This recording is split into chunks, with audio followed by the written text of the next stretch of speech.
Wonder Woman 1984, official trailer. 5 says that Jet becomes invisible. Not to radar though. I love that comic book movies are finally acknowledging that invisibility to the human eye isn't as awesome anymore with modern tech. Like yeah, I saw the Invisible Man, but he would have been beaten by a single 200 thermo camera off Amazon. You can beat the Invisible Man with a bag of flour. That's a lot of lassoing. Like they say, lasso is more. Cats walked so that Cheetah can run. The CG on Cheetah doesn't look great. I hope this isn't the final product. Wait, is her name Barbara or Brabra? BRH. Seems fun but a Cheetah focused trailer. I'm more excited for Pedro Pascal Maxwell Lord honestly. Yeah. Lord especially has an interesting dynamic with Wonder Woman, if comic lore is anything to go off of. Please Maximum Lord is a red herring, not the big bad into a soft launch of the JLI, and I'll remember some part of 2020 fondly. Post-credits tease with Peter Dinklage's Oberon. I know people are making cats jokes about Cheetah, but it sounds like it's supposed to be very disturbing that she turned herself into a freaking cat person. Especially with Wonder Woman saying, "Barbara, what did you do?" Anyway, this looks cheesy, but awesome. I'm ready for the cat/cheetah parody mashup videos that this movie will spawn. This cheetah looks way better than the cats, in my opinion. Cheetah does look like her comic incarnation and looks noticeably a lot more feral, which adds to the disturbing factor of it overall. To be honest, it looks better thanks to Patty Jenkins having a better understanding in how to work with CGI effects in her movies better than Tom Hooper. Hooper just made it harder and more time consuming for the CGI artists, with the way he ordered them to make the movie look. Also WW 1984 has a bigger budget, so that might help too. If Hopper had a lesser budget, it probably would have been better to go with stage macupan costumes. It would have been a good homage to the stage play. It should have been a Pixar style movie with fully animated singing cats. That actually might have been fun, instead of the bizarre mess we got. Yeah, if they would have come up with a unique and iconic art style, it could have been a classic. To be honest, I preferred the first trailer. That got me pumped. This one just comes across as a generic action trailer. The first trailer was amazing. The music alone was perfect. Iconic 80s track mixed with epic. There's a lot of the same scenes in this one, but it just looks so generic. The Blue Monday track fits so perfect. I'm 100% sure I'm going to love the inversion of the fish out of the water trope from the first Wonder Woman film. Chris Pine as a himbo is such a hilarious concept. Loved the radar line. Haha, yeah. Never crossed my mind. Definitely throws a wrench into things. Loved the parachute pants line too. What's the in-universe explanation for bringing back unaged Chris Pine? Okay, thanks. Looks like that dude in the White House at the start of the trailer can grant wishes all to reality. I want to be an apex predator.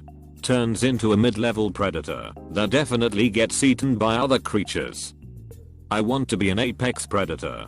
Is already human, with the power to hunt and kill literally any other living thing on the planet. Stand by for Titanfall. As someone who grew up in the 80s, all of the hair in this trailer is incredibly disappointing. Universal and cats should take some notes. The final battle is going to be a goofy CGI fest again, isn't it? Yet somehow they think that poor CGI will become invisible if whole movie is dark ASF. I'm gonna make a crazy prediction here. Huge spoilers below.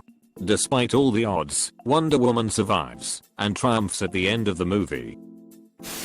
Great to see the final fight in the trailer again. Yeah, why did they reveal Barbara's transformation? Personally, I'd have found it a lot more intriguing if all they'd shown was WW's "Oh Barbara, what have you done?" line. The trailer looked great. Music is awesome. I'm not really sure about Kristen Wiig as Cheetah. Hopefully, it doesn't turn out like James Foxx for Electro, a person not suited for the character. Kristen Wiig will definitely be better at playing a weirdo than Jamie Foxx was. The man is just too smooth and aggressively handsome to do well at that kind of role. The guy is a good actor with a background in sketch comedy. He could have pulled it off if they hadn't directed him to act like a stock nerd character from a 50s movie. I want this in my eyeballs right now, not in 2025, when theaters are a thing again. I will pay good money to stream this movie at home. WW Spidermaning lightning to get around looks pretty rad. Since she's the daughter of Zeus, does she call the lightning? Or can she only do it if it's there? Is the trailer quality like really bad? Horrible bitrate and encoding artifacts everywhere? Am I the only one super underwhelmed by this trailer? I mean, the action looks like more of the CGI mess from the first movie, and it's not gonna have any of the charm of being a first movie of its series. Trailer really makes it look like a bland, boring superhero movie, and the acting from both Gadot and Wright seemed horrendous. It doesn't even look like the 80s. I'm from the 80s, and you don't want to watch 2 hours of me. Shoulder left the cheetah reveal for the movie. I disagree for one reason. If they'd left it just Kristen Wiig in edgy outfits, I'd have been a little worried that the movie was in some way embarrassed of itself and its characters. Showing her off in full cat glory sends the same message the Aquaman trailer did by showing off the orange costume and Black Manta. They are 100% unashamed in even the silliest aspects of the source material, and they will play it as straight as they would anything in a serious movie. But her going full cheetah was never really in question. But feeding into the doubt that they might not do it would have made the reveal in the theater much more impactful. Let people doubt if they'll go full cheetah, and it makes the moment they do so much better. Now they miss out on all the hype generated by all the people that would have been pleasantly surprised. If the song Ride the Lightning isn't on the soundtrack, someone needs to be slapped in the face. Well, now I've basically seen the film. Why do they do that in trailers? Looks like they took what people didn't like about the original and made an entire film with it. CGI looks just as bad as the last third of the original too. Kristen Wiig as the main villain is interesting. And how are they going to explain Chris Pine's character coming back? Looks pretty good though. Looks like it has something to do with some sort of stone. Taking it from the other trailer. Gotcha. Haven't seen the other trailer. This was the first for me. I just hope it isn't too corny. I liked the first trailer with the cover 80s song better. This looks horrible. Boo ones. I realize this is fantasy, but there's a point where fantasy becomes too fantastical and it loses its magical qualities. Swinging from lightning? Stupid. We'll probably skip this. Eat your heart out, Andrew Lloyd Webber. Parachute pants? Does everyone parachute now? Doesn't really feel like there'll be much tension with the villain. No sense of dread or who will win. Feels lacking. Did the filmmakers of DC movies finally realize not everything has to be dark and gloomy? Batman.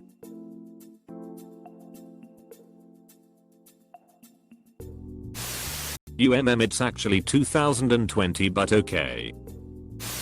This is where the fun begins. First trailer was way more thrilling and had a sense of mystery that I liked and was more 1980s vibes.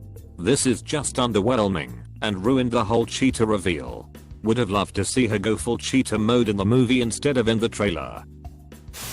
This film looks unusually awful. Cool. They aren't doing an X-Men yellow spandex thing. Cheetah is a cheetah. I'm into this. I even laughed at the end. Maybe DC has figured out how to relax with the cinematic universe stuff and let good directors make good movies. Cheetah looks like a cat's character. Terrible CGI.